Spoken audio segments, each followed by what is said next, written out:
18 বছর বয়স কি দুঃসহ, স্পর্ধায় নেয় মাথা তোলবার ঝুঁকি। 18 বছর বয়সেই অহরহ বিরাট দুঃসাহসেরা দেয় যে উকি। সুকান্ত ভট্টাচার্যের অমর এই কবিতা খুব সত্যি মনে হতো তামিম ইকবালকে দেখে। অবশ্য বিশ্ব ক্রিকেটে যখন সাহসের বার্তা প্রথম ছড়িয়ে দিয়েছিলেন তখন তার বয়স 18ও হয়নি।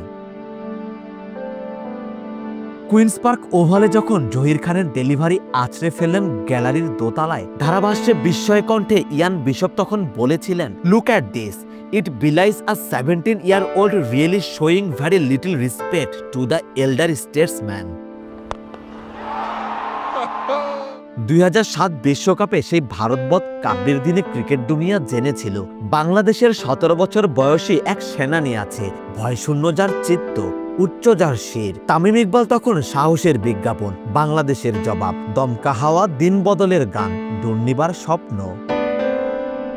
তারুণ্যের সেই দুরন্ত প্রকাশে লাগাম পড়িয়েছে সময়, বয়স, অভিজ্ঞতা, পরিস্থিতি আর পারিপার্শ্বিকতা তাকে করেছে পোক্ত। যিনি ছিলেন ঝড়ো হাওয়া, ক্রমেই তিনি হয়ে ওঠেন নিরাপদ আশ্রয়। তার ব্যাটে তাকিয়ে দল নির্ভরতা পায়, সতীর্থরা শান্তি পান, সমর্থকেরা ভরসা পান। রান আর রেকর্ডের সিঁড়ি বেয়ে তিনি পৌঁছে যান দেশের ক্রিকেটের ইতিহাসের শৃঙ্গে।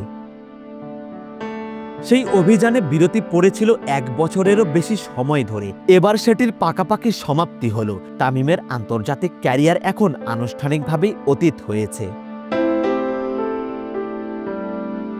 সেই অতীতে ফিরে তাকালে বাংলাদেশের ক্রিকেট খুঁজে পাবে এক গৌরব, ঝলমলে অনেক রত্ন, প্রাপ্তির ইতিহাস, অপূর্ণতার বেদনা, সবকিছু মিলিয়ে গর্বের এক অধ্যায়। হাজার হাজার রান করেছেন, রেকর্ড ভাঙা গড়ার খেলায় মেতেছেন, নতুন সীমানা ছুঁয়েছেন, নতুন উচ্চতায় পা রেখেছেন। তবে এসব রান, রেকর্ড, শতরান পরিসংখ্যানের কচলানো, এগুলো তামিমকে ফুটিয়ে তোলে সামান্যই। তার সবচেয়ে বড় অর্জন সম্ভবত দলের বিশ্বাস। সবাই জানতেন তামিম কিছু একটা করবেন। বিরুদ্ধ কন্ডিশন, কঠিন প্রতিপক্ষ, নতুন বলের বোলারদের চোখ রাঙানি কিংবা যে কোনো কিছু, দল জানতো তামিম আছেন। শুরুর চ্যালেঞ্জ তিনি সামলে নেবেন। স্বস্তির একটা ফুরফুরে হাওয়া বয়ে যেত পুরো ড্রেসিং রুম জুড়ে। এই অনুভূতি, এই অবদানকে তো আসলে কোনো রেকর্ড সংখ্যায় বাধা যাবে না। এই যে ছাপ রাখা, দিনের পর দিন ধরে গড়ে তোলা বিশ্বাসের সৌধ, এই যে উত্তরাধিকার, দেশ জুড়ে শত সহস্র শিশু কিশোরকে ওপেনিংয়ের চ্যালেঞ্জ নিতে উজ্জীবিত করা, তাড়না জোগানো, তাদের হৃদয়ে স্বপ্ন বুনে দেয়া যে তামিমের মতো ওপেনার হতে চাই। বাংলাদেশের ক্রিকেট ইতিহাসে এই জায়গাতেই তো অমর হয়ে থাকবেন একজন তামিম ইকবাল।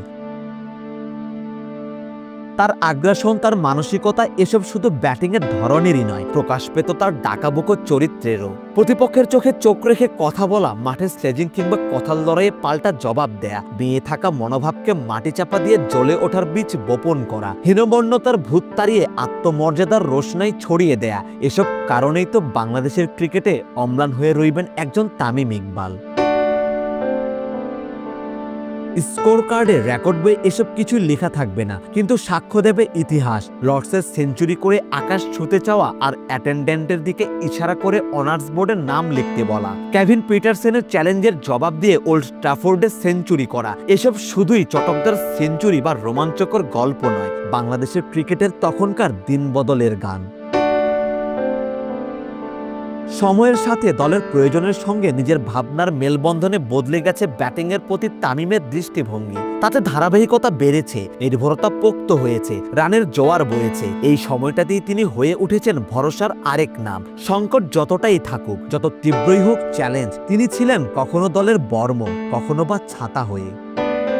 যদিও আক্ষেপের চোর কাটাও থাকতে পারে অনেকের, সেই খ্যাপাটে তামিমের তো একটা বুনো সৌন্দর্য ছিল। সেটুকু পাশ কাটিয়ে রাখলেও ক্যারিয়ারের সামগ্রিক ছবিটা কত উজ্জ্বল হতে পারতো আরো। তাকে ঘিরে প্রত্যাশা ছিল বিশ্বমানের হওয়ার। কখনো কোনো ইনিংসে, ক্যারিয়ারের কোনো একটা পর্যায়ে সেটা তিনি পেরেছেনও বটে, তবে ধরে রাখতে পারেননি। বাংলাদেশের সেরা থেকে শেষ পর্যন্ত বিশ্ব সেরাদের কাতারে নিজেকে নিতে পারেননি। বাংলাদেশের কিংবদন্তি তিনি বেশ আগে থেকেই, কিন্তু বিশ্ব ক্রিকেটের গ্রেট হতে পারেননি। 4টি ওয়ানডে বিশ্বকাপ খেলেও নিজের সামর্থ্যের প্রতি সুবিচার করতে পারেননি। তবে যা পেরেছেন সেটিও বা কম কিসে। তার বিদায়ের ক্ষণে বাংলাদেশের বাস্তবতাকে না হয় আপ্ত ধরা যাক। 2018 এশিয়া কাপে আঙ্গুলে ব্যান্ডেজ নিয়ে গ্লাভস কেটে ব্যাটিংয়ে নেমে যখন এক হাতের বীরত্ব দেখিয়েছিলেন, তখন তো তিনি ছাড়িয়ে গিয়েছিলেন ক্রিকেটের ওই সীমানাটাও। 2023 সালের সেপ্টেম্বরে আন্তর্জাতিক ক্যারিয়ারে বিরতি পড়ার আগের কয়েক বছর চোট তাকে ভুগিয়েছে বেশ।